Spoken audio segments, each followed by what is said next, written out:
Welcome to Armchair Expert, Experts on Expert. We have a very fun, exciting guest today, Dr. Sanjay Gupta. You probably recognize Sanjay from his work on CNN. He is their in-house medical expert. He covers an array of topics for them. He's won an Emmy doing that. Do you know that, Monica? I didn't know that, but I'm not surprised at all. He also does cool specials. And in fact, he's here to talk about a docuseries that he's doing on who is crushing it around the globe with different health aspects. Yeah. There are people that are doing it well, and we would be wise to model ourselves after them. It's called Chasing Life. Chasing Life with Dr. Sanjay Gupta on CNN. It's going to be a fantastic program. Now, in all honesty, we had a small window with Sanjay. And then small. traffic intervened. Yeah. And it cut that down even shorter. So just know this was a thrilling 50-minute interview for us that we wanted to go on for 2-3 hours. And I'm gonna be the first to say he's coming back. Yeah, our apologies for it being too short, and because you are definitely going to be wanting more. Yeah, because he is as are we. Juicy. Yeah, he's great. He's really fantastic. So please enjoy Sanjay Gupta. Also, just a reminder, tomorrow tickets for our live show in Seattle go on sale at 10 a.m. Pacific time. Go to our website. There'll be a link there to get tickets. ArmchairExpertPod.com. Please enjoy The Good Doctor.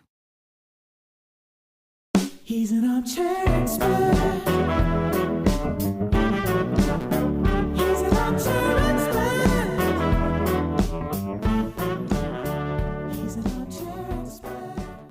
Sanjay, welcome to Armchair Expert. Hey, thank Experts you. on Experts. You fall into the experts category, which is very distinguished. I'm honored by that, yeah. Yeah, as you should be. Wow, I didn't think of it like that. So what was so fun for me is that your folks in 1960 moved from India to Livonia. That's right. Where in Livonia did you live? Right by the Wonderland Mall. Oh, okay. There was an Arby's there So Harrison Road, yes, that's right. and a Ponderosa across the street by Kmart. You really know this. Did you know the B&B, little drugstore? Yeah, So absolutely. if you went down that street, that's where our house was.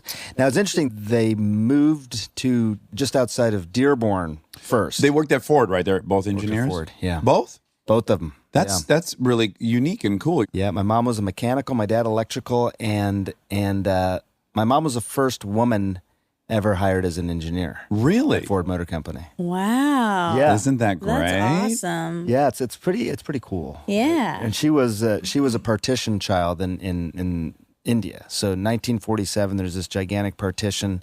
India is broken up into India and Pakistan. Uh-huh. She's 4 or 5 years old, flees from what is now Pakistan to India. Uh-huh. And 12 years lives as a refugee, lives in refugee camps. Gets into a cargo boat, right? yeah, exactly. Takes a cargo ship to India.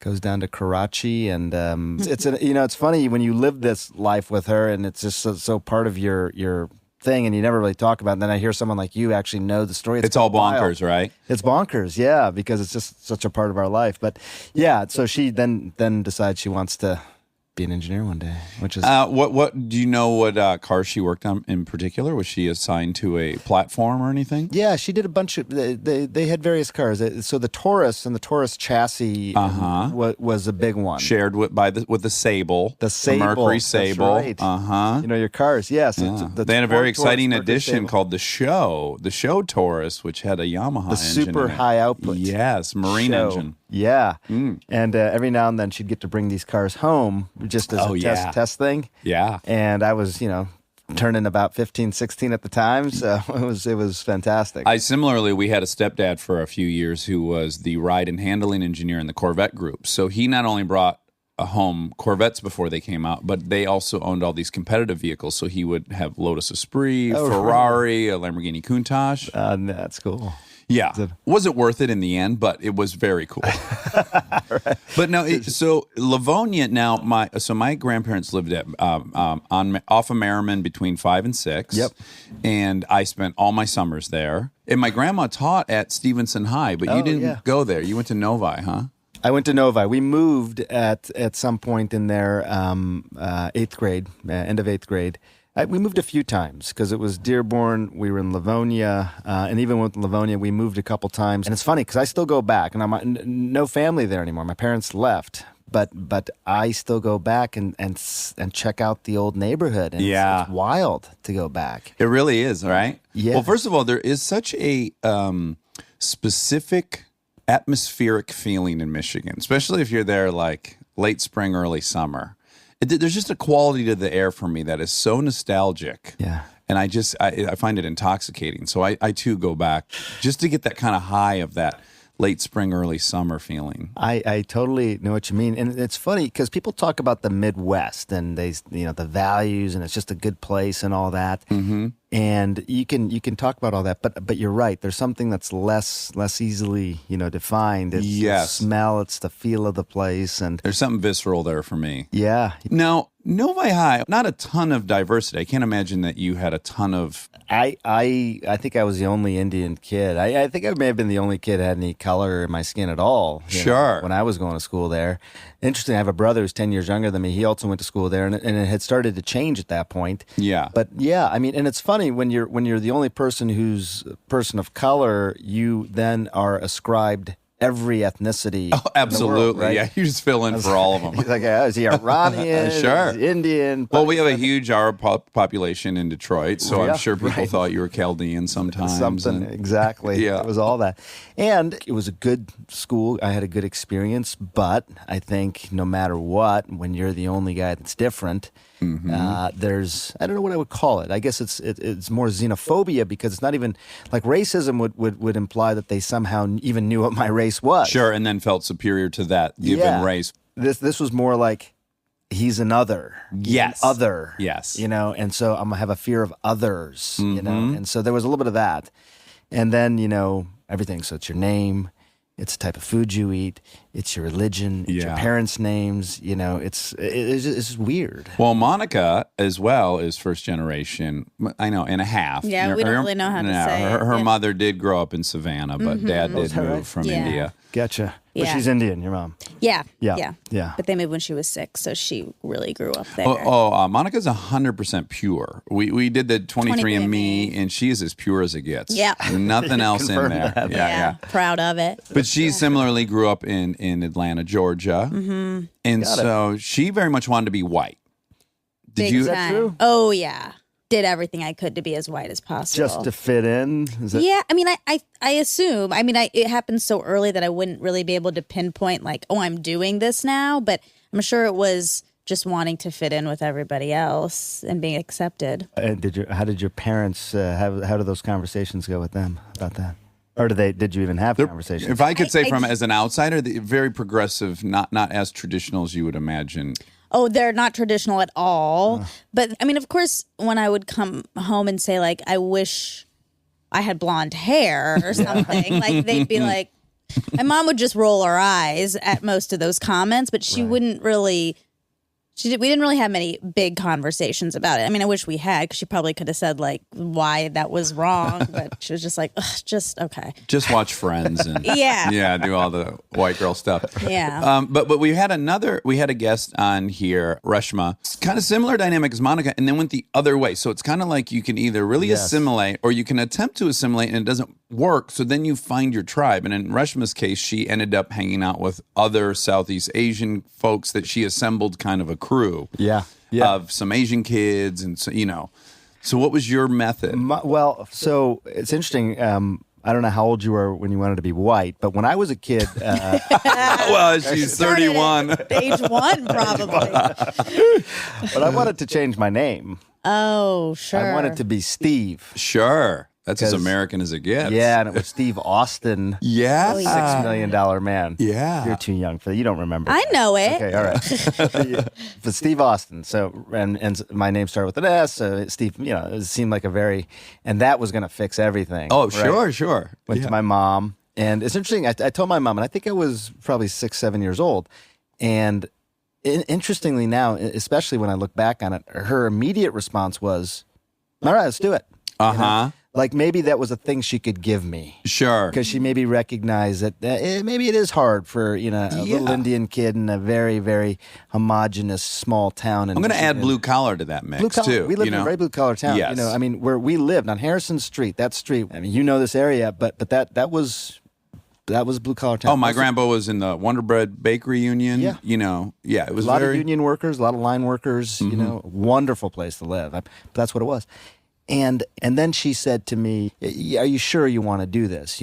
Because maybe you shouldn't try and be like everybody else." It was sort of that same thing that your friend Reshma, I guess, went through. Do I assimilate? Do I not? And I decided that I did not want to assimilate. And I'll tell you, I think that was a really pivotal point in my life. Because the idea then of embracing your differences, I didn't really necessarily go hang out with a lot of South Asians after that or anything in particular, but I think for the first time I saw myself as an individual. Oh, yeah, Which I know is kind of a weird thing to say, especially when you're 5 or 6 years old, but I still remember that really well. Well, no, as a comedian, that's the end goal, and it can take people 30 years to find their voice, basically. And to be distinctive. To own what their difference is and not run from them. And here's another thing, and I'll just throw a hypothetical at you. You're obviously an incredible student, right? You ended up going to U of M, and do you believe that had you been super embraced and busy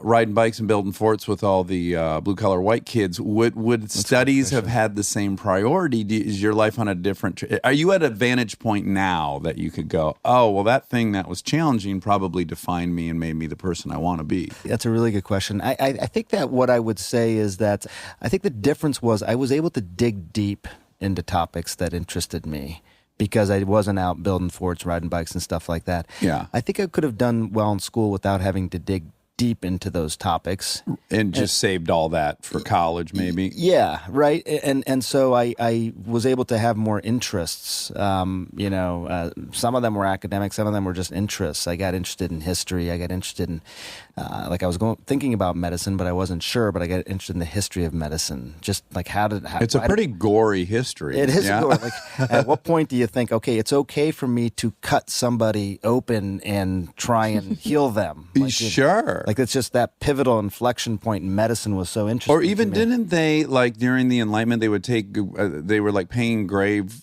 guys to get in there and open up some bodies because they really weren't allowed to. That's how they started to learn anatomy. The early stuff's based on like equestrian stuff, right? That's like they cut up horses and they're like, I guess this is probably maps on pretty well. Right. Body, yeah.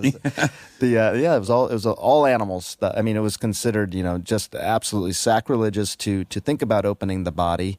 Some of the first operations where they would take these flints, these sharp, hard rocks, and basically hit the skull to basically let out these bad humors and rubors and dolors. But what's amazing about that is they were successful because there is, if you're a forensic osteologist, they healed. That's right. Isn't that nuts? How do you know all that? Anthropology. Yeah, it's amazing. And it was down at the Aztecs, right? They could open up the skull and it healed. We don't know how those patients did. We don't have a lot of medical records from back then. Right. But, when somebody has trauma, which is how most people died early on, if you had trauma to the head, you got bleeding. And the whole thing about the skull, unlike any other place in the body, is it's hard. So if you have bleeding, the blood has nowhere to go. If you open up the skull, you just relieve some of the pressure, you can actually save somebody's life. So when that pressure builds up, does it start constricting the brain itself and preventing oxygen from getting into? Like, what's actually killing it at that point? There's three things that are basically in the intracranial cavity, in the skull cavity: the brain, blood vessels, and cerebral spinal fluid. And you have a fixed ratio of these things at any given time. Right. When you start to add something else, in this case blood, which is pushing on the brain, the brain itself starts to get inflamed, and there's no place for it to go. So the blood vessels that are providing blood to the brain, they get constricted. Okay. And so you start losing oxygenated blood to the brain, and also the blood that's trying to get out of the brain can't leave. Right. So the brain starts to swell. Yeah. And that's the real problem. The brain swells. Eventually, it pushes down into the spinal canal. And that's what's called herniation. That's a term that people use in the medical community. But when the brain is herniated, it means it's pushed down into the spinal canal. Oh, And interesting. That's what actually what causes direction death. it moves. That's right. Oh, wow. Pushes on the brain stem, and you lose your ability to breathe on your own, to regulate your heart rate, and It just occurred to me, you know everything about brains, obviously. I love the brain, yeah. Theoretically, you That's should. right. Yeah, you're a It was right around neurosurgeon. when I decided to keep my name, that's when I decided to study the brain. Let's quickly, because I think most people don't know this, and this was one of my more fascinating things I learned in anthro was that Neanderthal, that their brain was about 1650 cc's in size, and that the modern Homo sapiens like 1500. And then, so it's quite conceivable that they were smarter than us. It's supposed to be a pejorative to be called a Neanderthal, but it's kind of weirdly a compliment, right? I mean, you were smarter than me. No. He just wants you to think so. So he's That's right. I had bragging. 4 things I thought about for, and I'm already through 2 of them, so I'm going to pace myself. You've already stumped me twice. I did not know that, but big size of brain, the density of the neurons in certain parts of the brain. There's parts of the brain that are called eloquent parts of the brain. That is what they're called, and that's because they are the most functional parts of the brain. So not all of your brain is super functional. I mean, it's more like you have a bunch of cities, and then you have a bunch of roads to allow those cities to connect, and much of the brain is the roads. But there are some cities, and you want those cities to be the most densely packed, eloquent parts. Yeah. And so it's more about those areas than the overall size of the brain. Okay. Now, also really fun too, right, is convolutions, right? Explain that. Because it's also about surface area, right? That's right. You could have a gigantic brain, but if it was smooth... You wouldn't have nearly the same surface area. So you have all this cortex. If you unravel it, it's much, much bigger than the brain itself. That's because you have the ridges and valleys. And this was interesting. Everyone always thought about Einstein, and they said, when his brain was actually examined, and it was, they don't know this for sure, but he seemed to have a lot more of these ridges and valleys, these convolutions within a particular area, the right parietal lobe, as it turns out. Oh, really? Which is really responsible for spatial relations, like how we actually can place ourselves in space and time. Oh, that kind of makes sense with relativity, right? Maybe that's where it came from for him. He just got some of these concepts much more easily than other people. I remember that concept being explained when looking at elephant brains, because they're highly convoluted, right? That's right. That's right. Say they have incredible memory. Yeah, and then there's if you go to the reptiles, you do get much smoother brains. They're much more animals of reflex, Right. And the reflexes are what drives most of their function, as opposed to actually conscious awareness. I mean, they have conscious awareness, but that's not as big a part of their brain. Yeah. And what kind of things promote and or diminish brain health? Is there any? Because I was taught in biology that's gray matter, right? Those aren't somatic cells. They don't go through mitosis. It can't really heal itself. Is that all true, or is there anything that can be promoted with your brain? I think the long held belief was that neurons as well as cardiac cells, once those died, you weren't going to get them back, and I think over the last 20, 30 years, people have realized that that's probably not the case, thankfully. Oh, really? That you can have regrowth, and you can also have different areas of the brain take on different purposes, which is called plasticity. The idea that your brain can become plastic and malleable. We can point very specifically to a part of the brain, and I can tell you that this is your right hand function. It'd actually be on the left side of the brain. Left side of the brain controls the right side of the body. And if someone has a stroke right there and they lose upper extremity function, at some point in the future, they could regain that strength because other areas of the brain close to that motor area could take over. So the motor area does grow back, other areas start to chip in, and that's sort of relatively new thinking over the last few decades. Yeah, well, that's kind of comforting. It is. It's totally changed the way we think about stroke rehabilitation, brain injury overall, even things like concussions that have led to some sort of longer-term problem.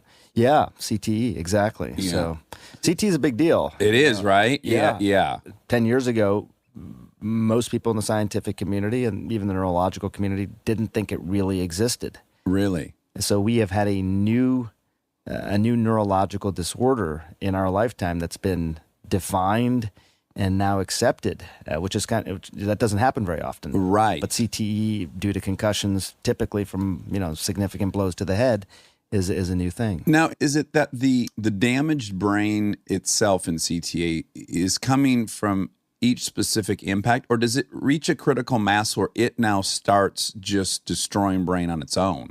It appears to be due to these repeated blows to the head. So some people seem to be more vulnerable than others. So even with fewer hits to the head at a younger age, they've already developed evidence of CTE in the brain. I personally have seen this tragically in the autopsy of a 17-year-old football player. He died. He had taken a blow to the head while playing football and then took a second blow to the head, and that's called second impact syndrome. And that's probably what led to his death. But the family asked for an autopsy, and within his brain, he had these deposits of these plaques, like amyloid and things that you'd see in an Alzheimer's patient. You saw it in the 17-year-old's brain. Is that because there's just pooled blood in there that kind of gets viscous or something? They're not sure. They think that the proteins, the amyloid and the tau that they're called, are responding probably to some sort of injury. They're not blood per se; they're proteins, but they're coming probably in response to the brain being injured. There's been a belief that if we have these infections early on in life that may not cause us to be sick, we wouldn't even know that we had them, but that the brain responds to that infection and lays down all this amyloid and tau, these proteins, and then later on in life, that leads to symptoms of Alzheimer's, memory loss and functional problems. So is it an infectious disease early in life that leads to Alzheimer's later on? We don't know, but they're starting to look at all these different possibilities. I've also heard people talking recently too about like gum health, yes, and that can migrate and cross the blood barrier. Is that true? That is your mouth and your gums are a potential large source of inflammation in the body. And so when you have inflammation, you're basically you're telling your body's immune system, release the hounds, release all the inflammatory cells. And when those inflammatory cells now are in the bloodstream, they can go anywhere. So they cross the blood-brain barrier. They can make plaques in the heart worse. So, people say gingivitis associated with heart disease. Oh, wow. Explain that to me. Well, the common denominator is inflammation. So, that's a huge thing. And it's such a simple problem to sort of, address. Yes. Inflammation in the mouth. This is discomforting as someone with an autoimmune disease and inflammation. You have autoimmune disease? I have psoriatic arthritis. My wife suffers from that. She does. Yeah. I would love to hear your opinion because I have a total just armchair layman's theory on all these autoimmune things, which is I think we're all allergic to a bunch of food. We just don't know what it is. And then it manifests itself in all kinds of autoimmune things. Oh, my God. So, look, we need like another hour. Okay. Let me just tell you really quickly. And this may sound familiar to you. For her, steroids, methotrexate, Enbrel, Humira, Otezla. She's been on all these drugs, right? She did the TNF inhibitors, all these things. I mean, there were times when the doctors said, look, this is a medication that is probably going to shorten your life. It's cardiac toxic. It's toxic to the heart, but we think it's the only thing that's going to work. But here's the reason I'm bringing that up, to your point. In the end, it is quite possible that she has an allergy to something known as balsam of Peru, which is it's a naturally occurring substance in Peru in trees, but it's used as a food additive to all sorts of different things. It's so ubiquitous you don't have to label for it. Oh, wow. And they believe that it is an allergy that subsequently has caused her immune system to flare up and look like psoriatic arthritis. So she gets the joint symptoms and will get rashes in these sort of odd places and the whole thing. And it's been really wild. And by the way, I got to tell you, I'm a doc and I'm a medical reporter, so I kind of know the medical system. Yeah. I don't know what it was like for you, but that was the most challenging thing to navigate and figure out how to get her care. And I am so skeptical and cynical on everything. And it took me going through every single Western medical option before my wife finally forced me to go do Panchakarma cleanse with an Ayurvedic. I never say that correctly, but Ayurvedic, yeah. Yes. And lo and behold, after 10 days with them on mung beans and rice, I had no inflammation. They gave me a diet. When I follow that diet to the letter, I'm pretty pain-free. It's very hard to follow, but that by far of anything I've tried, that's been the most successful. And that's where I was just like, I mean, I don't think the Ayurvedics know scientifically why it's working. It doesn't really matter to me, but it worked for me. It's maybe a restrictive diet. It's insulating you from the things that maybe you were reacting to in some way, I guess, you know? Yeah, and again, they didn't do blood samples, which is where I'm saying I don't think they were looking for markers of anything. Yet here we are. This woman said, here's what you're going to eat. I did it, and it worked. So what am I going to do? Look, I mean, some of that stuff has just been around for 1,000 years, right? We always want the double-blinded, randomized trial, the evidence. And look, I'm all for that. But the thing is that who's going to do the trial on the beans and rice diet for psoriatic arthritis? Are we going to take 10,000 people and say, you eat this, 10,000 people, you eat this, and then follow them for years? And that's never going to happen. Also, to your point, they've been recording. Now, whether or not they're getting into the theoretical end of what they're recording, they have been recording the health of people for 1,000 years, the Ayurvedic. So it's kind of like Marconi coming up with the wireless transmitter. He didn't know scientifically on a physics level or chemical level what he was doing, but by his trial and error, he did figure it out. That's right. I kind of file it under that category. It's like, well, they might not know, but they know. I think so, and I think it's too easy to, frankly, and I'm not saying this, I grew up in an Indian household, so there was a lot of sort of Ayurvedic teachings, even though my parents are not doctors. But, in some ways, people are very dismissive of these things, and there's a sentiment sometimes if it's not made in America, if it's not stamped made in America, that it doesn't have value or it has less value. And first of all, some of these traditions have held up for hundreds, if not 1,000 years, and that's got to mean something. Yes. And then Kerala, I don't know if you went to Kerala and when you were doing the cleanse and stuff, but that's where a lot of this stuff happens, and you have some of the highest literacy and health and overall, sort of wellness rates in the entire country. So there's evidence, of living that sort of Ayurvedic life can be beneficial. And I've seen it. I got a chance to go to Kerala and see that, and it's pretty. Where's Kerala? Kerala. That's where my parents are from. Your parents? Oh, really? Mm-hmm. Oh, I had never been to.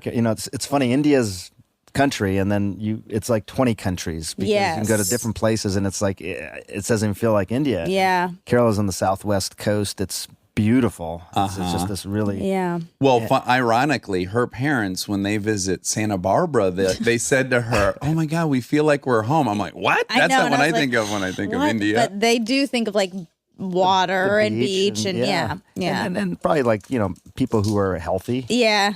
Like we think of health as like being this necessary evil thing. We have to like think about our health, and over there it's just part of how they live. Yeah. It's just which may not be that different in Santa Barbara. I don't know. Right? Yeah. And like you like eat and you think, okay, I'm really gonna think about what I'm eating. Right. But like, is that food functional for me? Is it going to provide something that I need later in the day? And, like you may think about it with regard to a workout, like I'm going to be working out later, so I should have some more protein now. But that's just the way of life in Kerala. Yeah. Food had function. Right. Like a diet is created for a society typically because of palate, right? It tastes good and it's got good mouthfeel. But for Kerala in the Ayurvedic diet, the diet was created because we're looking at food and we're saying, okay, this food has this function, this food has this function, and here's what you should eat, and here's the time of day you should eat it, and then we'll do the palate stuff after. I mean, the food's delicious, right? But what drove it was not palate as much as function. Yeah. Which is just how I think people should eat, how humans should eat. Yeah. No one would fill their car up with cough syrup. You understand that this thing it requires fuel, a certain type of fuel to perform the function it was designed to, but you don't really approach your body that way. And you probably should. And also it's stacked against us. They make it so easy for us to just satisfy that palate and the texture. Eat pasta all day. Oh. Stay tuned for more Armchair Expert, if you dare.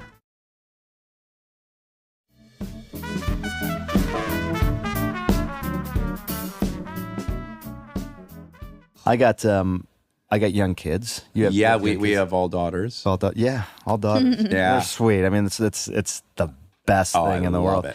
And I don't know how it's with Kristen, but I kind of get to be the hero. Especially when I'm gone, I come home and I'm the hero, and I feel bad because, they've been at it with mom for a couple of days. And then I swoop in, and I don't mean to like cut her legs off. Fresh patience. Yes.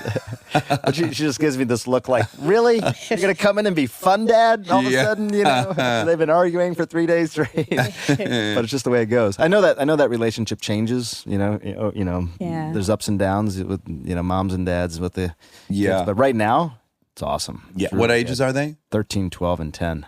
Oh wow, that's supposed to be like really on the precipice for you of craziness, but I'm holding my breath. But right now it's good. Oh, good. Yeah.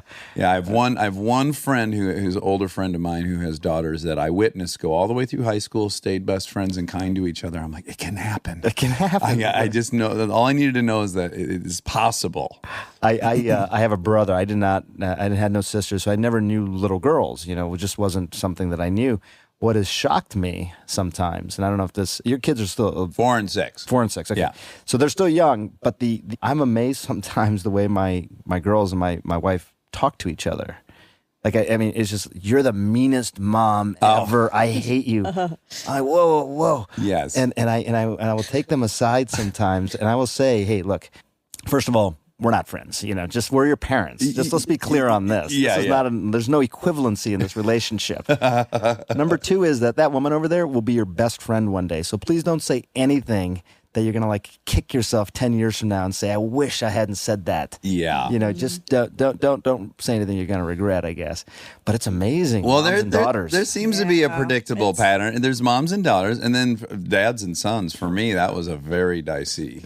There's a lot of like alpha jockeying. Right. Sure, oh, really? Are you the man of the house? I'm a little bigger than you now. Is that we're still going with this? Yeah, Dad, but I'm still growing. I think it's easy to make that person, the same gender person, feel like you are going to be that. Yes. So then whatever they do that makes you feel crazy or annoys you, it triggers you to feel like, now I'm going to be that, or I might be that, and I don't like it. So then it's really heightened. That's interesting. Yeah, I do. I think that's a good point. I agree. You see yourself a bit. Exactly, and in like maybe a scary way. And you're almost defining yourself against mom or dad, Yes. going, I don't want that life. Right. So now you start kind of attacking it or being critical of it. Yeah. Maybe this gets back to the whole wanting to be different, right? I mean, I don't know. Like I love my parents, but the idea that I will become my parents, that shouldn't happen. I should be my own man, my own person. So. I think you have a very interesting life. And I feel like you have, so just in a nutshell, you graduate from Novi High, you go to U of M, you then get your degree in neurosurgery from U of M. Yep. And then I find this so then you're pretty immersed, I imagine, in the world of academia and then the world of medicine. Yeah.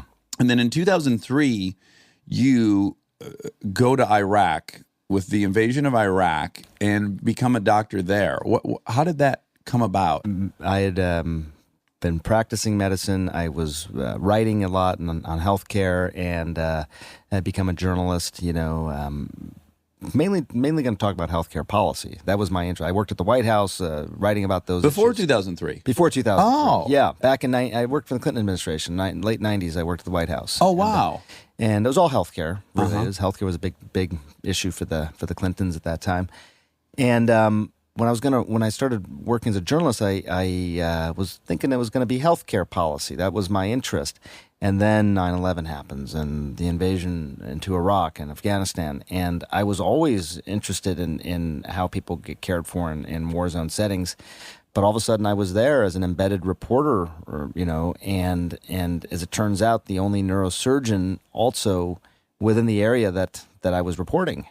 So people get injured, they got shot, and they would say to me, "Hey, man, we know you're here as a reporter, but would you take off your journalist cap and put on your surgeon's cap and help us out?" And yeah, of course you do. That's what you do, and so that's how it happened. Now, I have been in an operating room in Afghanistan. Is that right? When soldiers were just brought back from being shot. Yeah, and it is not like a hospital at Cedar-Sinai. It's No. plywood walls. Well, the kind of calmness that existed with those guys, I was just real, like, because for me, of course, it was just chaos. right. And dudes are screaming, and there's blood everywhere, and the X-rays are coming real quick, and we have metal here. But the just to see the chill mode of the surgeons, I was like, they're fucking gangster. Like, look how calm, methodical. It was really cool. I mean, it wasn't cool to see people hurt. It was cool to see how proficient They could take care of people in that setting. Yes. No, it was amazing. I mean, I like you have tremendous respect for those guys. I mean, I watched the Gulf War on TV, and I remember seeing the lights and the green screen, and I was like, I don't even know what I'm looking at. Is that a missile going up? Is that a bomb falling? I don't know what. But you knew people were getting hurt. Yeah. And you knew that there were people rushing in to help them. And the people that were helping in to rush them were total strangers, and they were risking their lives. And I thought, God, it's the most human story. I mean, I operate every week at a hospital in Atlanta. I'm not risking my life to take care of somebody. Right. Those guys are doing that. And so when I covered the conflict in 2003 and saw that, and it was real, that I thought I will spend my entire career covering those stories. Yeah. Because, you know, I have tremendous respect for what the nurses and doctors do in those situations. Was there something liberating about it getting, and this is not to say that the care there in that situation isn't on par, but it is a different environment altogether. To me, it looked way more like survival, down to the basics, just the hardcore getting in there. There's not all these administrators. There wasn't all. You're not filling out computer work. You know what I'm saying? Like, there was something more primitive about the healing. You just got to do your job. Yeah, and I wondered if that was at all neat or appealing about it. It was very, very neat. I mean, you know, there's certainly, you know, this feeling that you're going to take care of somebody, that if you don't take care of them, they're going to die. If you do take care of them, they could be just fine. So there's that. It's that real sort of tension. It's more game day plays, right? Yeah. It's like, it's not planned out. You didn't have 6 consultations. It's like, it's now you do the right thing right now or not. That's right. They need you right now. You don't have to fill out paperwork and talk to the administrator, get approvals, you know, try this medication for a while, try this medication for a while. It's just do your thing. It was very gratifying. And the other thing was, I think it reminded people a little bit how much you could do with how little.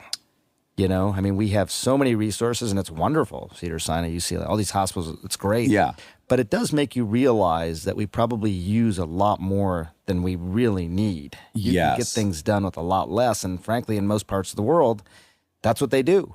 And again, this gets back to American made or not, you know? Yeah. And is that why, I imagine there's many facets to it, but is that why our health care costs per person are so outrageous? Is it the endless layers on top of the procedure itself? I think if you had to boil it down to one thing, because people say, well, we have too many specialists, we do too many of these operations, whatever. It's cost, it's price. We charge a lot more money for these same exact things. Your hospitalization, the doctor's fees, pharmaceutical costs. I mean, they're ridiculous. You've seen the headlines. People jacking up costs on these drugs suddenly thousands of %. Yeah. And these aren't drugs that are brand new drugs that have gone through, you know, all this innovation. Some of these have been existing drugs that have been around for years. And some pharma company suddenly says, I know a lot of people are dependent on that drug to make their lives better. Yeah. But I'm still going to go ahead and raise the cost by 1,000%. Yeah. And that shouldn't be allowed. It's the price of these things more than anything. And is the price artificially high, or is the price? It is. It is. I mean, So I was going to say, is it to cover all the uninsured folks that are coming through the system? No, I mean, because this is the private side of the system. You know, the uninsured folks that are coming through the system oftentimes are paid for, if they're getting care, by the public side of the system, through Medicaid or Medicare, whatever it might be. Right. You couldn't identify who the buyers and sellers are of products. Like if you were running the system, you'd say, well, you're charging me too much for that. Here's how much I can get for it over here. Give me a better price. Yes. Problem is in healthcare, we don't know who the buyer is exactly. We don't know who the seller is. I was doing an operation on Monday, and I asked, because I knew I'd be talking about this a little bit, I was doing a spine fusion. I said, how much does this spine fusion hardware cost? Oh, yeah. Very simple question. Yeah. And I got some answer that was a version of, well, that's complicated. It depends. I go, no, that thing right there, that I'm putting the patient, how much does that cost? Like, is it $5, $500, whatever? Well, it depends on which hospital it is, which surgeon it is, which department is doing the operation.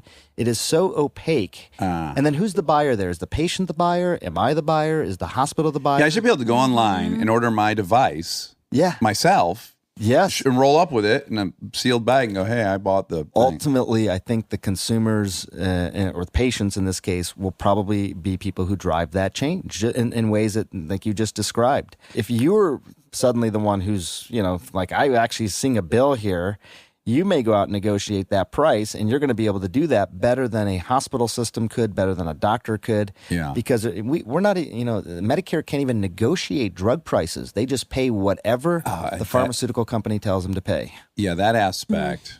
Or even like the way, the numerous times they've been taken to the cleaners in Florida with the pain mills and all this stuff, the way, and again, in theory, the policy is great because my understanding of why they do that is that they've made a decision we're never going to be standing in the way of someone getting the medicine they need. Right. Which, so in theory, has kind of an altruistic policy underpinning that's just very easily exploited. Right.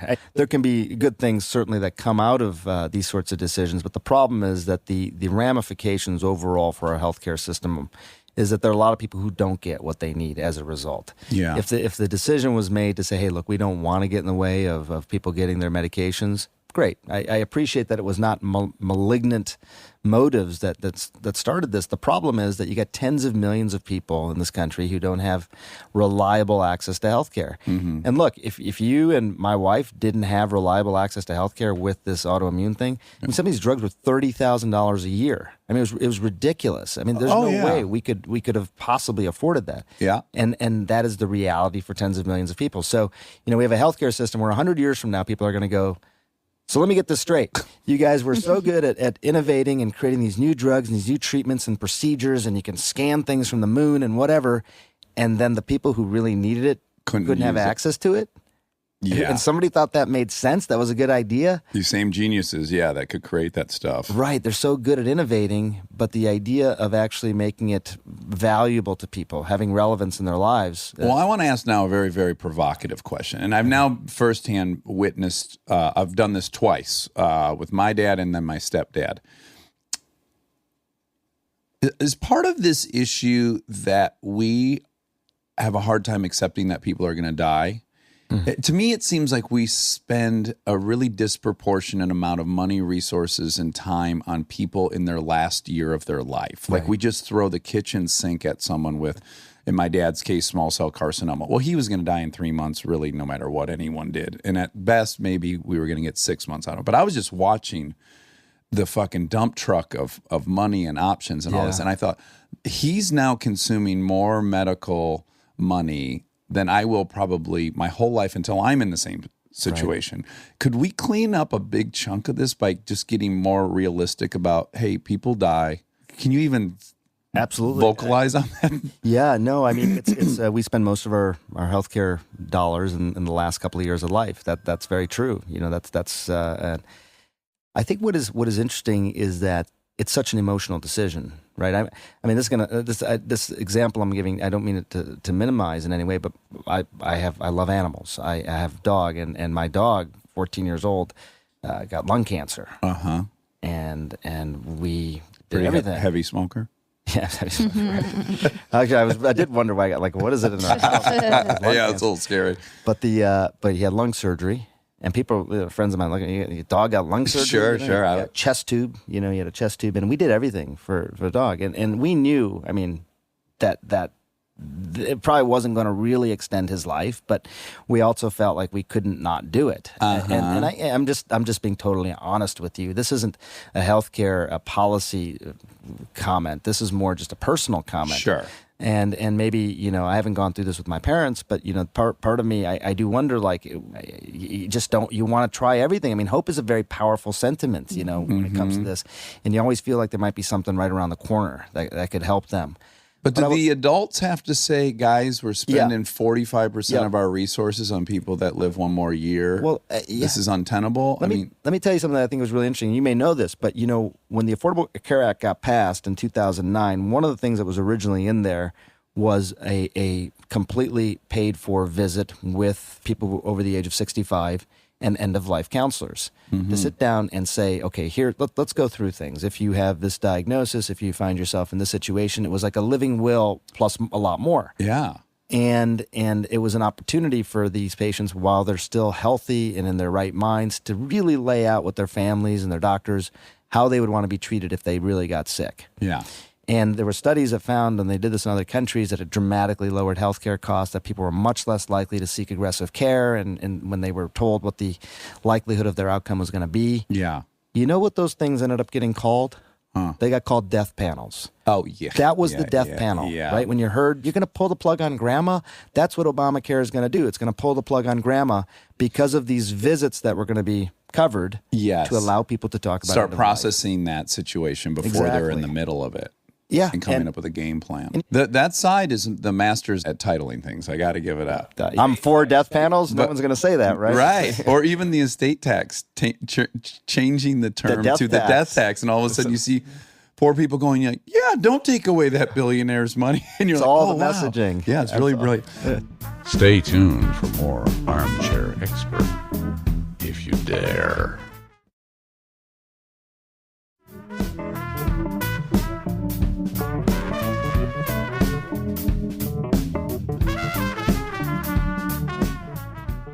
I am heartbroken that you and I don't have enough time. I think I could talk to you for 3 hours. So you have a new docuseries. Yeah, it's called Chasing Life. Travel all over the world, looking at what I think are interesting health practices.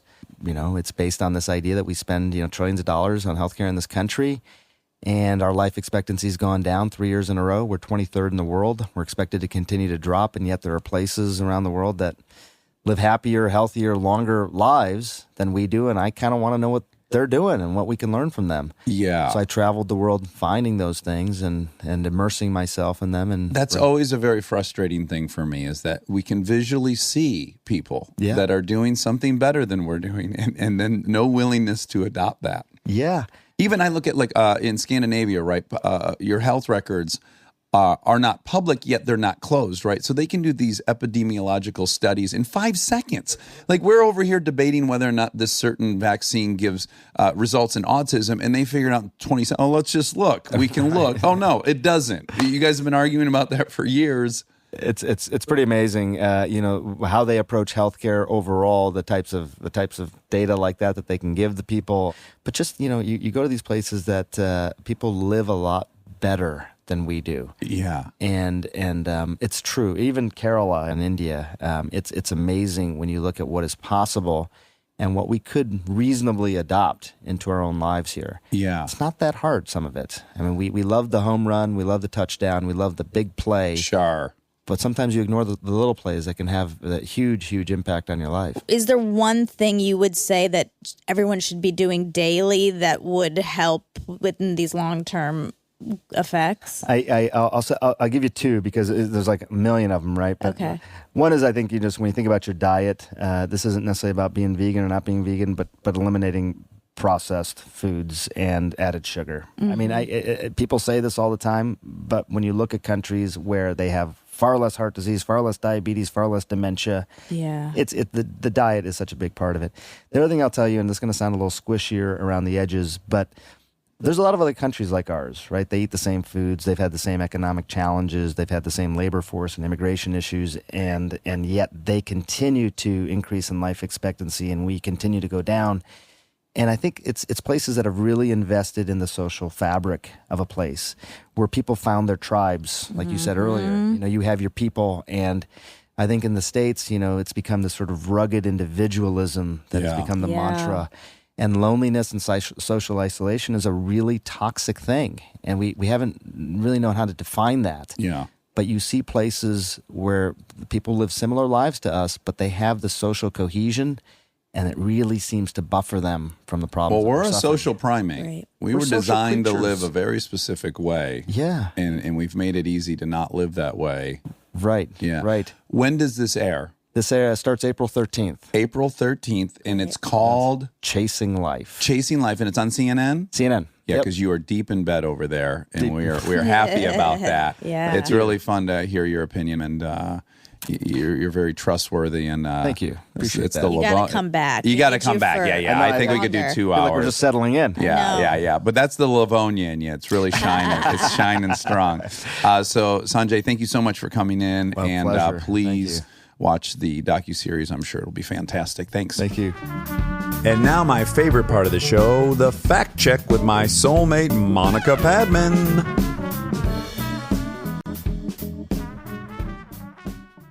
Man, man, man, man. Man, man, man, man. Mana. Monica. Boy, that can't be done. That's Do you think you could do it? No, Oh, I don't. you'll never do it. Never. But that was a nice try. Why'd you do that? I don't know. I'm nervous. You're making me so nervous. What?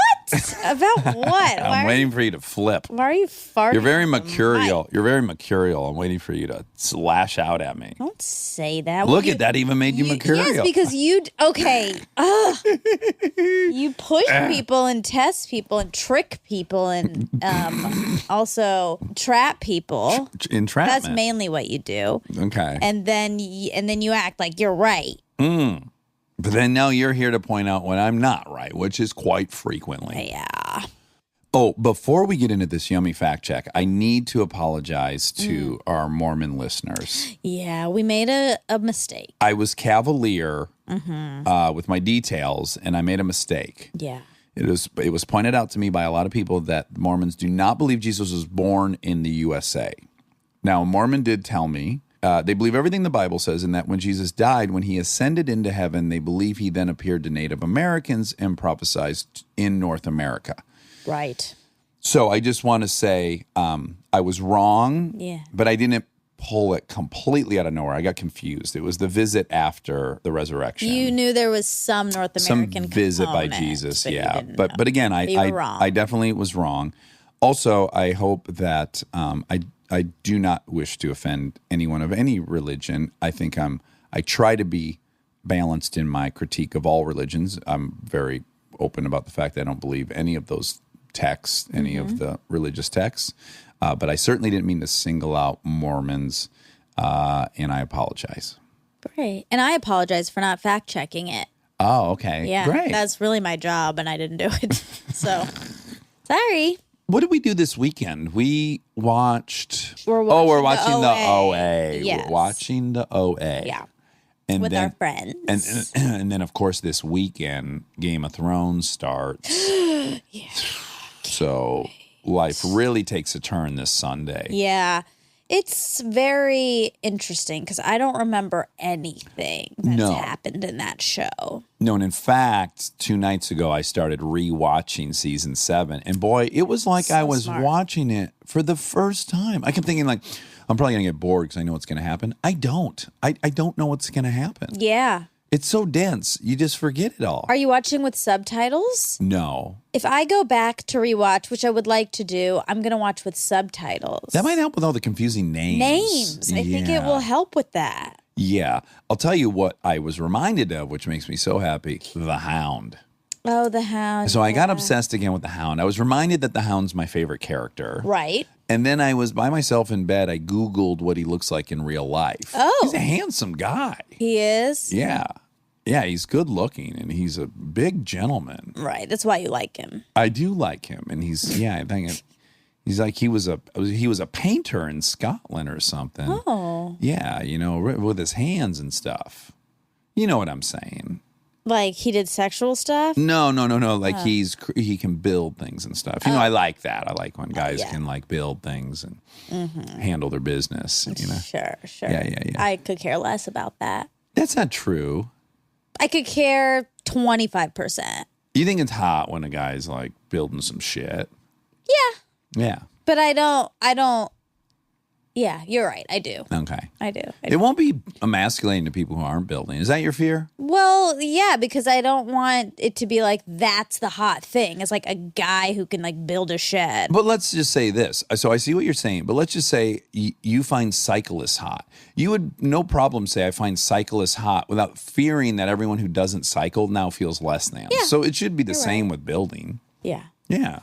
that's true. Do you like cyclists? Not particularly, no. They're generally in your way here in LA, right? Yes. In fact, I'm pretty annoyed by them often. And mostly just because you're nervous you're going to hit them, right? Yeah, and they're going slower than my car, and I don't want to pass them because I'm nervous, but I'd like to get to my destination. And what sucks is in LA, they're going slower than your car at times, and they're going faster than your car at times. So have you ever found yourself in the position where you're like, God, I want to pass them right now because I have a little window, but then I'm going to get up to this light, and then they're going to pass me, and I have to do it all over again. Yep. And sometimes they're riding right in the middle of the street. Yep, they sure are, some of them. And Some that's of them illegal, right?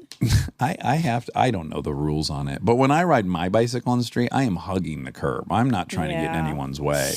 You know, what is illegal is you can't ride on the sidewalk. And I don't understand that law. Well, I'm real confused, and you know I've got a real issue about this. I can't stop talking about it. It's these fucking scooters you can rent all over the city. You are so old man I'm about so this. preoccupied. They're littering up the whole city. You can't look at a corner in LA that doesn't have like 4 or 5 fucking discarded scooters. I just don't know, like, but because it's transportation, it's cool that they're just littering every corner. I think you got a bunch of bozos out there renting these things that have A, never even been on a scooter. B, they don't know if they're supposed to be on the sidewalk or the road. I see them everywhere. Sometimes they're in the middle of the road. Sometimes they're on the sidewalks. People are jumping out of the way. I mean, it is pandemonium, these scooters. Yeah, I do think maybe they should require some sort of license or something.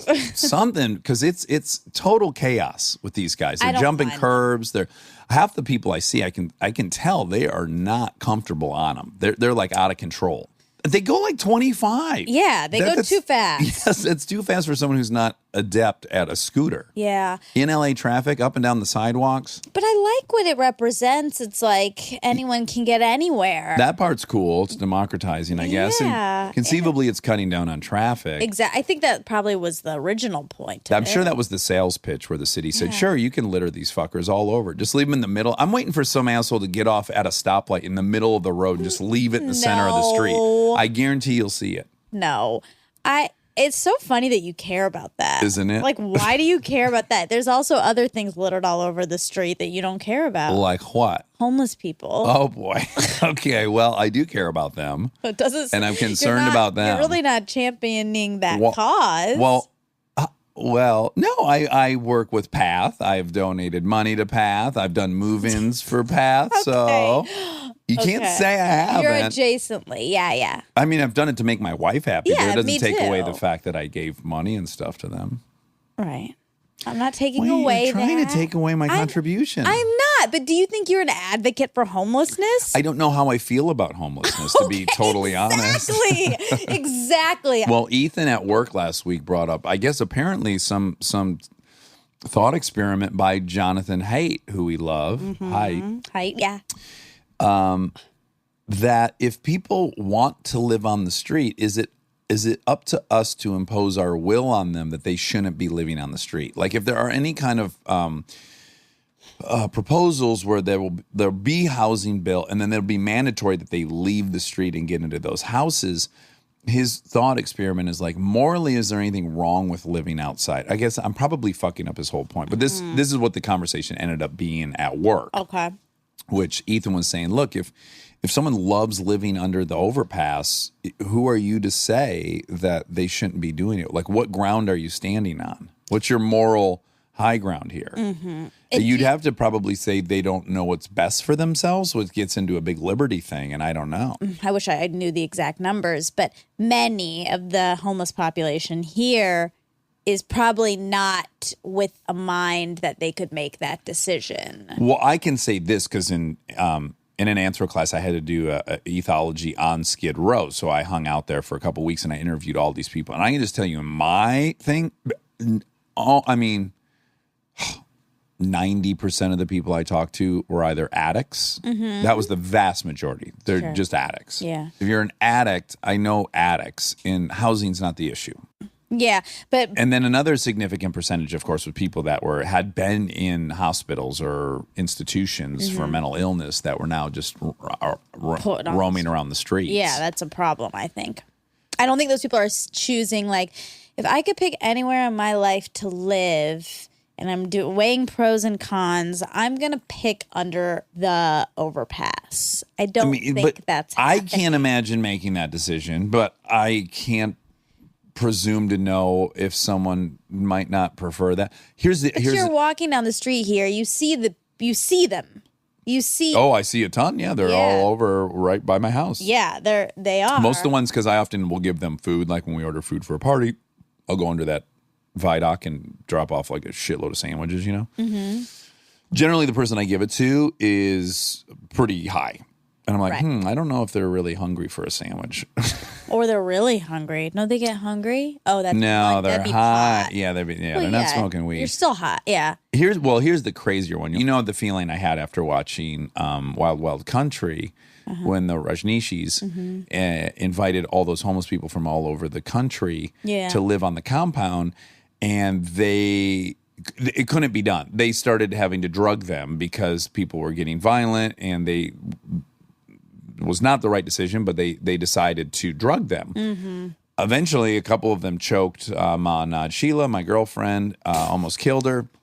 And my conclusion after seeing that, I was like, okay, well, the history of why we have so many homeless people, one of the big reasons is there were all these exposés in the 80s about mental institutions and how they were just like worse than solitary confinement in a prison. They were just horrendously run, and people were Yeah. just chained to wall. I mean, it was so terrible. Yeah. That the answer was just to shut them all down. They didn't think like, oh, well, let's make them Fix them. Yeah, so they Yeah. shut them all down, then they just dumped all the people onto No, the it's streets. horrible. Yeah.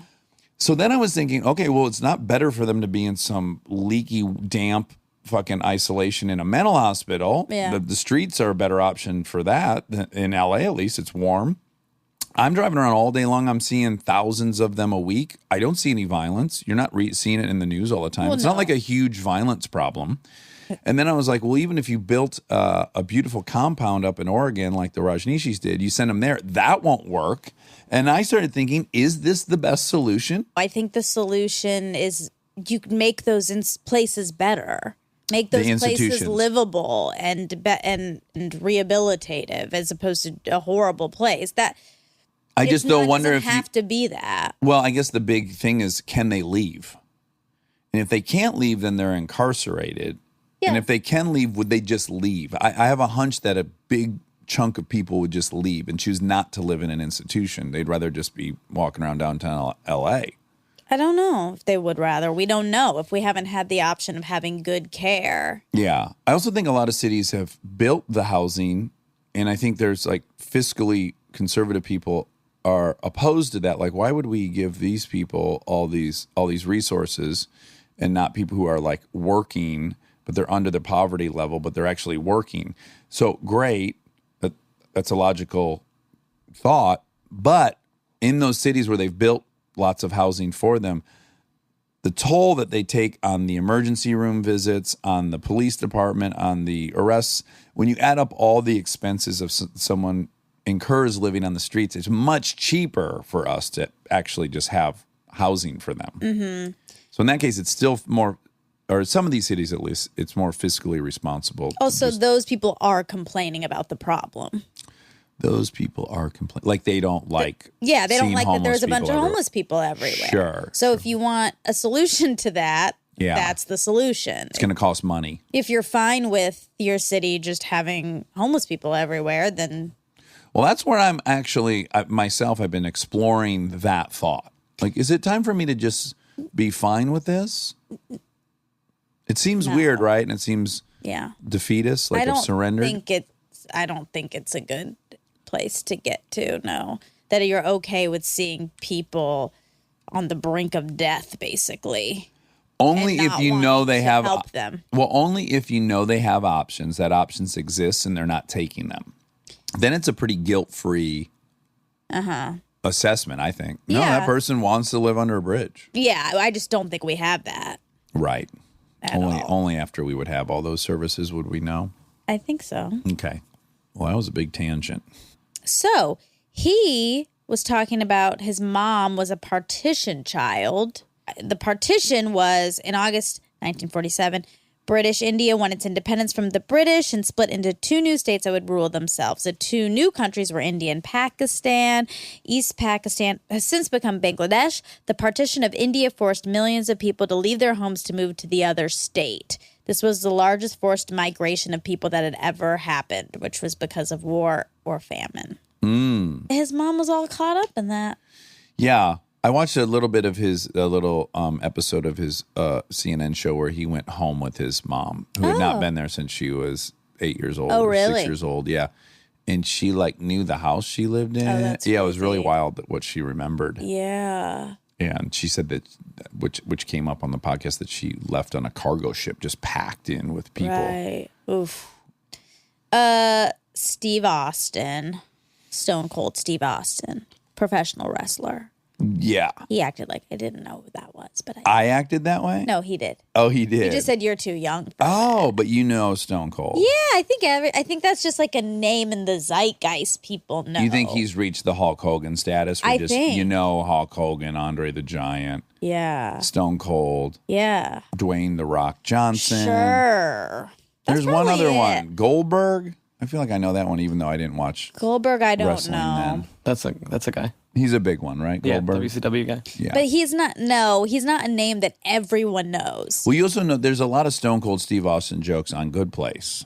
Oh, that's true. Yeah, so you're hearing that I there. am hearing it. But that's why they can make that joke, because it's so ubiquitous that they can do that. That's if someone right. did Goldberg, that would not hit.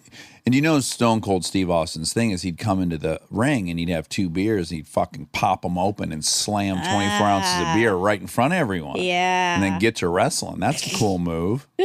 Yeah.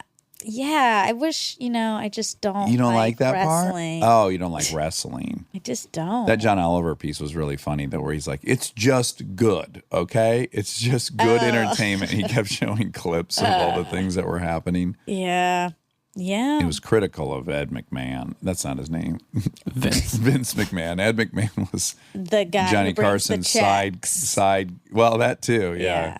Publishers Clearinghouse. I think that's what he's most known for. if you're your age. But he you're was my- the sidekick on the Tonight Show for 15, 20 Well, years. his legacy is that he brings checks to He also- big checks to people's houses. He was on an episode of Lifestyles of the Rich and Famous when I was younger. Oh. And he had built his daughter a complete replica of their mansion, but miniature size in the backyard. Like a dollhouse?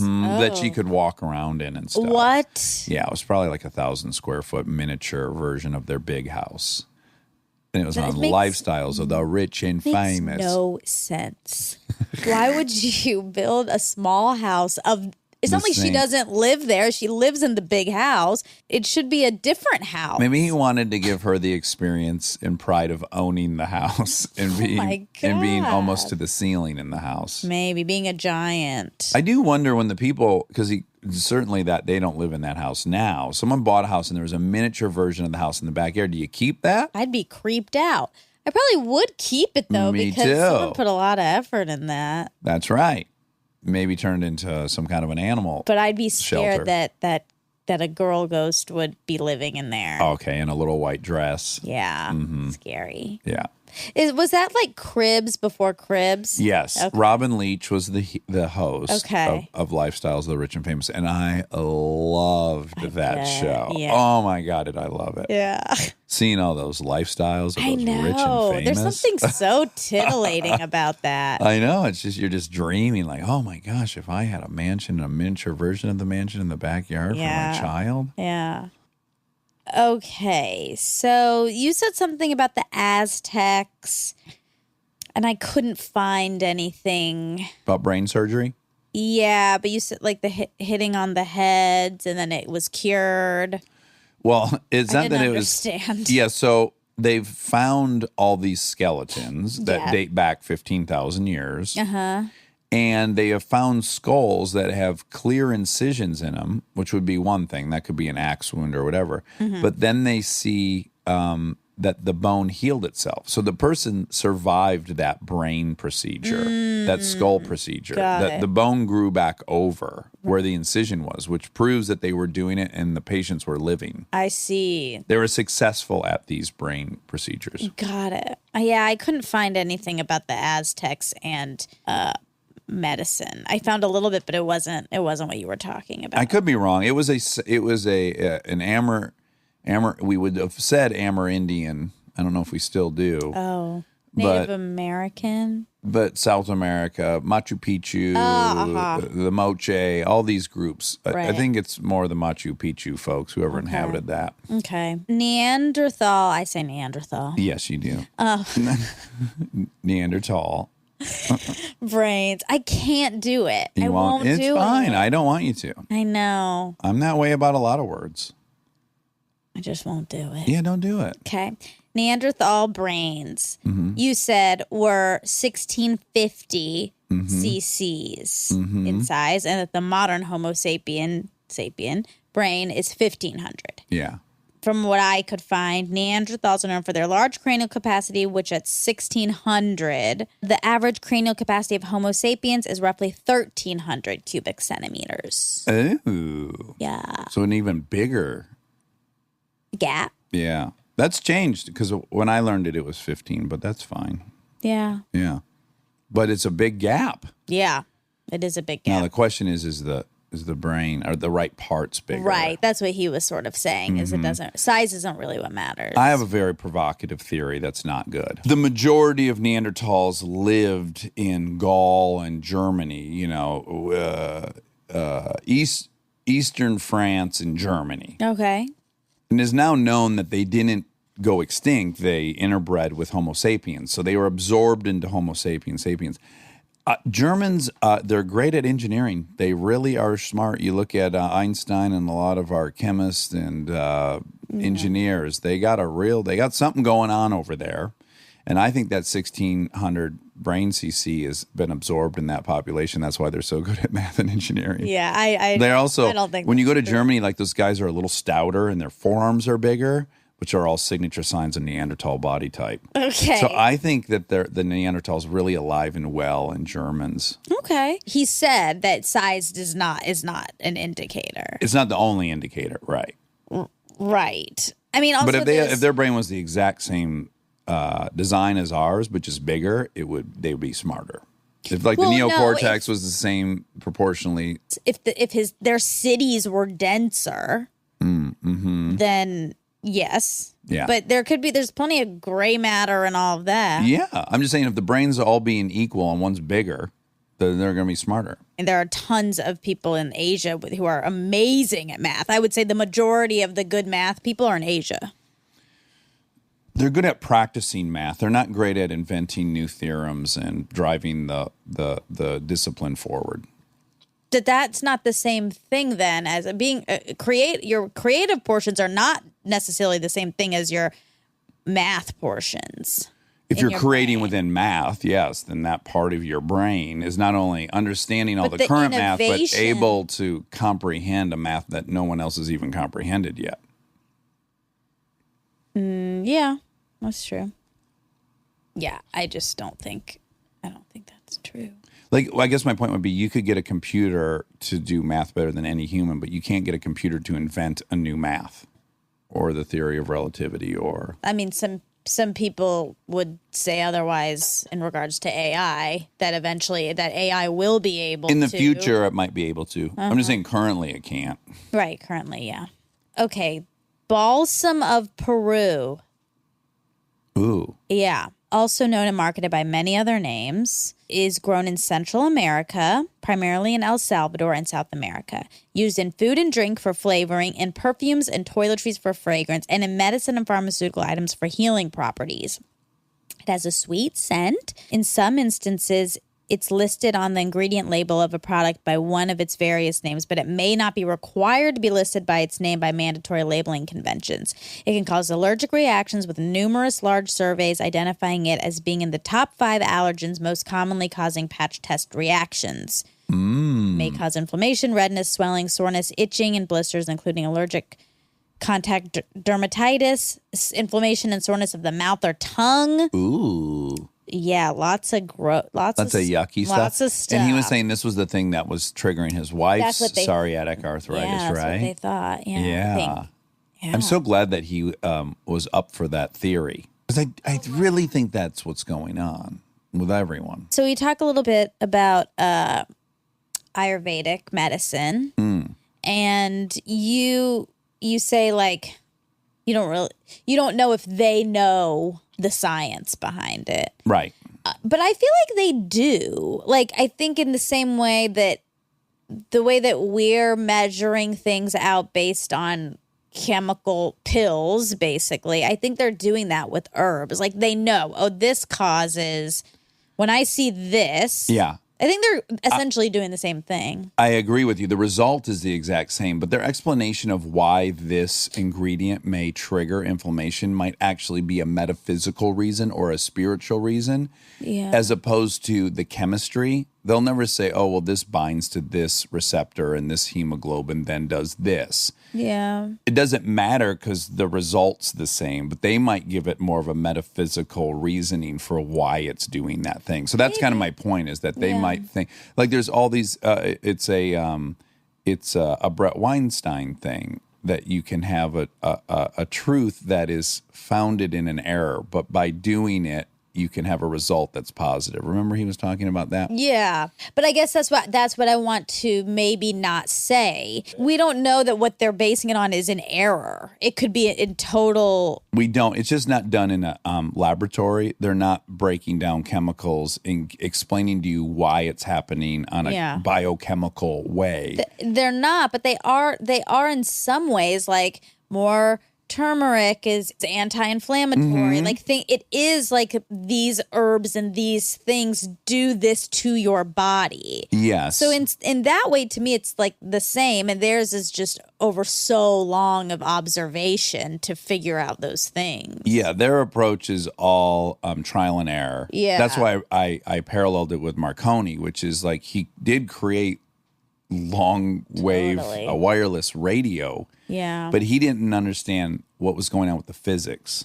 Like when he was designing towers, he could have, had he understood the physics, he could have started by designing a tower correctly, but instead he had to do 10 towers to stumble upon the right. Right. Yeah. My dad said that once when he was younger, late teens or early 20s or something, he had some weird like face thing on his face. Like a fungus? Like maybe, yeah. Okay. And then he went to the real doctor, and then nothing, like a dermatologist, and nothing was happening. And then a friend recommended that he go to this Ayurvedic doctor. Mm-hmm. So he went, and the guy who like the owner of this place wasn't there, but his son was there. And so his son like gave him medicine. It was a pill. It was in like a capsule. Oh, it wasn't a salve. It wasn't a topical. No, It was a real pill. A digestive pill. Yeah. That, he went in the back and mixed something up and then made it into a pill and then gave it to my dad. And then it didn't work. So he was like, oh, this is bullshit. This is bunk. Yes. But then he was like still having these face issues. Mm-hmm. So then he went back, and then the real guy was there, the dad. The OD, the original dad. The original doctor was there, and he saw it. He looked at him for like 1 second, then went in the back and did his thing. Okay. And then my dad took it, and like the next day it cleared up? Clearing up. So, but he took this pill, and by gosh, it just disappeared. Now, did he ever have to go back for more of those pills, or does he keep a little on? Forever. Gone for one-time treatment forever? Well, he might have had to take it for like a week or something, but he never had that issue. I want to go again. see that person about my arthritis. I know. I thought that when he told me that story, I was like, I would like for all my friends who have these chronic ailments to see this. He's probably not alive. Although maybe he is alive. He's probably going to live to 200. I hope if he can just go back and whip the shit up. I know. Yeah. Yeah. Anywho, so I believe in it. Hey, I was the first to say it worked for me, you know? Yeah. I think and now, did I sound derogatory towards them just by saying I don't know if they understand exactly what's going on? No, I just don't know if that's true, and I want to be clear about that. Like, I think they do know, because I think in the same way that he looked at my dad and was like, oh, I know what this is, and I know the things that will add together. Like, it's still chemistry, I think. Sure. It's just using different ingredients. I think. Yeah. I don't know enough about it either. Right. But I do believe in it. Do you like acupuncture? No. But I know a lot of people that get a lot out of it. Mm-hmm. I tried it a couple different times, and I didn't find it to really do anything for me. Yeah. I've gotten it, and I liked it. But You did? Yeah. And did you feel like burning or anything fun at the sites? Oh, no. Oh, that's what I would want to feel like. If you put a needle in my back and I felt intense heat coming from the needle, I'd be like, ooh, something's actually happening. Oh, no, I didn't feel that at all. Okay. I have a really funny story about one of the times I did it. Okay. So my friend's wife is a doctor, an ER doctor, but she also does acupuncture and believes in it. Oh. And I was having back problems, right? And at the time they had 3 little kids. And she said, okay, we'll go into the living room and lay on the couch and pull your pants down. And I was already like, okay, well, all right. She's a doctor. So I'm laying on the couch and I have like my shirt pulled up. And then I have my pants like halfway down. My butt cheeks are showing. Right. And in the middle of it, one of the daughters came in and my buddy's wife was like, oh, this is great. She's interested in this. I'd like to show her how all this works. So the little girl is like kind of helping mom out. Mom's putting needles in me. And then the little girl starts gently just touching my butt cheek saying, it's okay. It's okay. And my buddy walked in and basically his whole family is just at my butt cheeks. And his daughter is How old petting is she? 4. She's about like Delta's age. Oh, my God. Saying, it's okay. And my friend walks in, he goes, oh, Marone, look at what is happening in here. And then just turned around and walked out. And I was like, I don't want to be in this position either. Whoa, that's really funny. Oh, wow. Yeah. Okay, how much money is spent on end-of-life care? Turns out there's some controversy on this. According to healthaffairs.org, although end-of-life medical spending is often viewed as a major component of aggregate medical expenditure, accurate measures of this type of medical spending are scarce. We use detailed healthcare data for the period 2009 to 11 from Denmark, England, France, Germany, Japan, the Netherlands, Taiwan, the United States, and the Canadian province of Quebec to measure the composition and magnitude of medical spending in the 3 years before death. In all 9 countries, medical spending at the end of life was high relative to spending at other ages. Spending during the last 12 months of life made up a modest share of aggregate spending, ranging from 8.5% in the U.S. to 11.2% in Taiwan. But spending in the last 3 calendar years of life reached 24.5% in Taiwan. 3 years. This suggests that high aggregate medical spending is due not to last-ditch efforts to save lives, but to spending on people with chronic conditions, which are associated with shorter life expectancies. So, I guess it's... But that's their conclusion. I wonder if I agree with that, just based on the numbers they just threw at us. Why? Do you think I have the ability to disagree with the conclusion? I don't know. I've witnessed it twice where it's like, there's no way. My dad gobbled up like of his lifetime expenditure on medical stuff. Yeah. I feel like the last 6 months of his life was half of his whole life expenditure. And same with my stepdad, maybe even more for him. He was never at the doctor. And then, just hundreds and hundreds of thousands of dollars in the last 2 years. What I'd love to see is a study of the total amount of money spent last year in America on healthcare. Right? Let's say it was $1 trillion. And then what percentage of that was spent by people in their last year of life? And if it were like 20% of that $1 trillion was spent, that's what I am suspicious is the case. Yeah. And I think that's what a lot of people say. And I do think the numbers between 20 and 25 people say. But it says here, spending during the last 12 months of life made up a modest share of aggregate spending, ranging from 8.5% in the U.S. to 11, whatever, that's Taiwan. But they're saying 8.5% of the total amount spent. Yeah. But then you're going, okay, well, how many people died under care in the U.S. last year? I don't know, it was 100,000. There's 300 million people that are getting normal care. Yeah. Yeah. Yeah. It's pricey. Yeah, we throw a lot of money and resources at it. We do. I mean, I don't know that I think it's bad to do that. I just don't think it, again, this is just having gone through it twice. I don't know that it has a ton of impact in many cases. Yeah. Yeah. There are certainly, even with Barton, there were a couple different medical options offered where it was going to be $60,000 a month. Oh, my God. And at best, the best case, it said it added 9 weeks of life. Right. And then I read this crazy article in the New York Times about like these kind of decisions you're making where it's like $180,000 for 12 more weeks in the best case Right. scenario. And people having to make that decision. I know. What a decision to make. And I a know. lot of people end up having to make it. And I guess for me, if I'm in that position, I hope that I go, guys, let's not Yeah. just blow a bunch of money for 12 more I weeks. know. The thing is, I don't think it's the person. No. It's the people around them that want 12 more weeks. Yeah, of course. Yeah. And in that moment, you're like, yeah, I'll pay everything I got to spend 12 more weeks with you. But Right. then a year later, you're like, I spent every single thing I had. And was those Right. 12 weeks really? Yeah, because also. In my experience, they're bad 12 weeks. Yeah, I know. I mean, he had fucking radiation on his brain like weeks before he died. I was like, Dad, why are we? Right.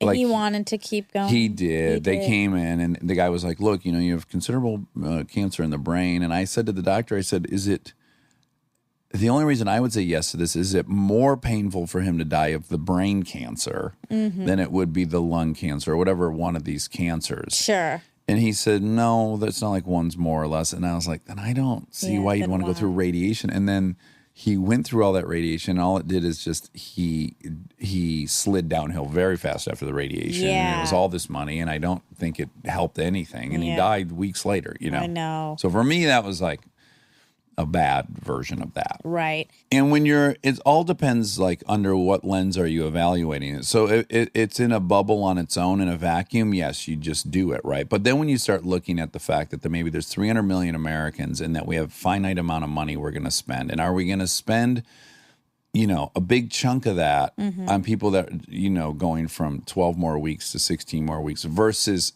shift that money over to a kid who's going to get a ton Yeah. of preventative care. Yeah. Then now it is a real moral quandary. I know. It's not a moral quandary if you're rich and you want to throw money at that, whatever. Yeah, you can But- do whatever you want with your money. Yeah. But when you look at the fact that most of the healthcare in the country is subsidized in some fashion or another, is that how we want to spend money? Or do we want to spend it Right. on younger people who have Yeah. their whole life ahead of them?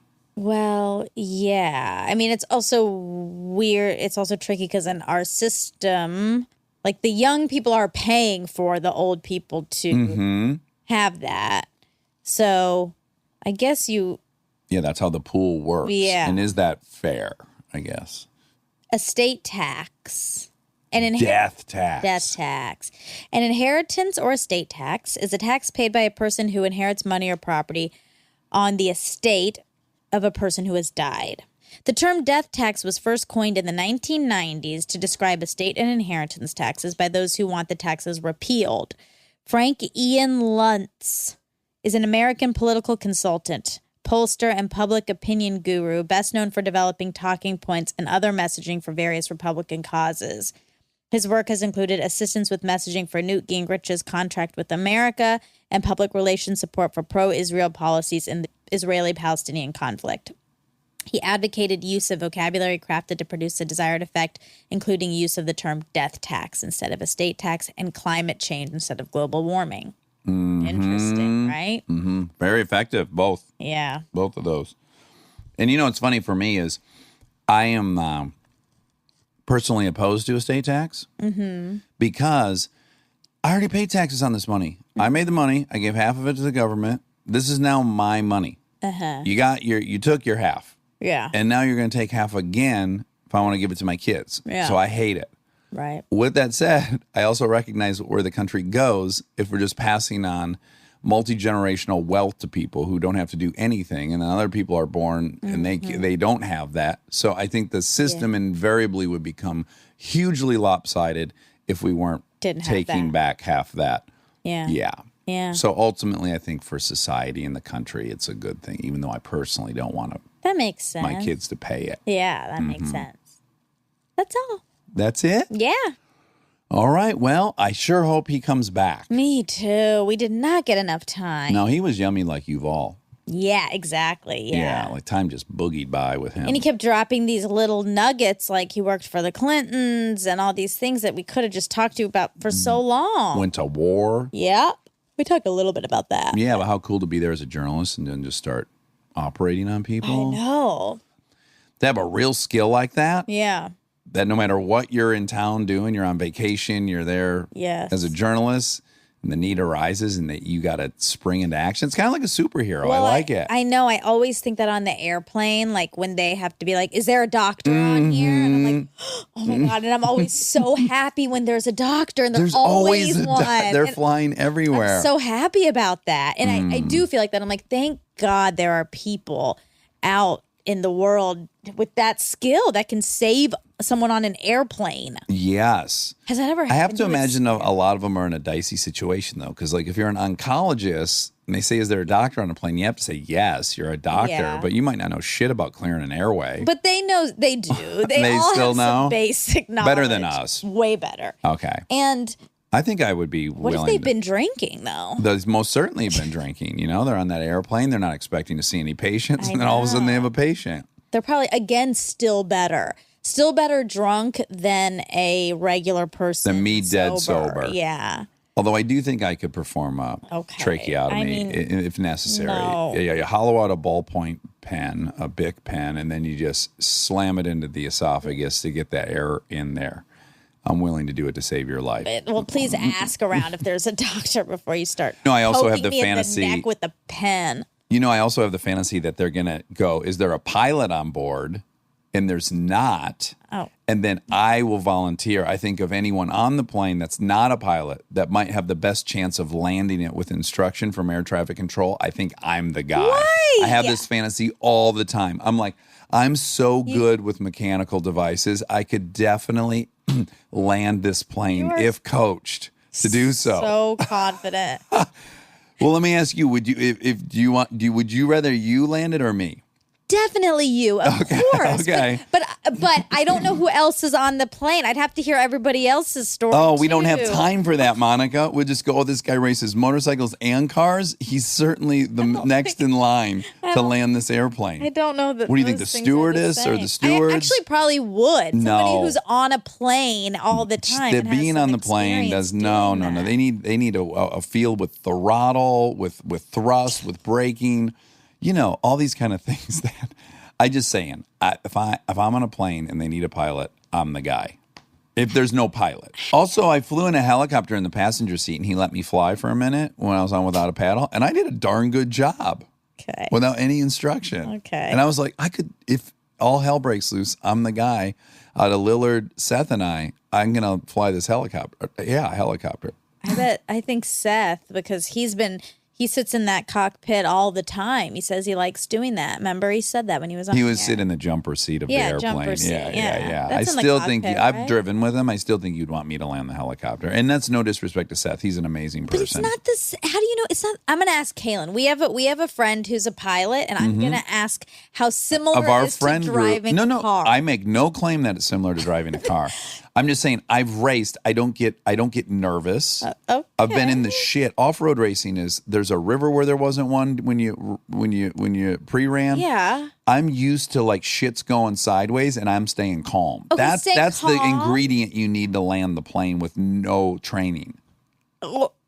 Okay. My heart rate would be a steely 87 beats a minute while I brought down the 747. But there might be a skill that better parallels than driving a car that I would prefer over the calmness. That like an actual Calmness skill. is number one. Well, I'm calm. It's- under pressure. Are you? You think if you were under landing fire. a 747 and you're listening to air traffic control and they're like, there's a knob on your right, turn that 80 degrees, pull this back, your heart rate would be good. Yeah. Then I nominate you. You don't think I'm calm under fire? I've not seen you under fire. I know that I you're was- afraid of people in the street and stuff. You told me you have a lot of fear, so my hunch. I also did tricks. high flying acts. Yeah, Uh-huh. and that was a lot of pressure. Yeah, that's true. And I stayed calm. You were also on beta blockers. No, though. I wasn't. I'm I've never done teasing. that. I'm teasing. All right. All right. I love you. I love you. You're on the fence today. No, I love you. Okay. Good night.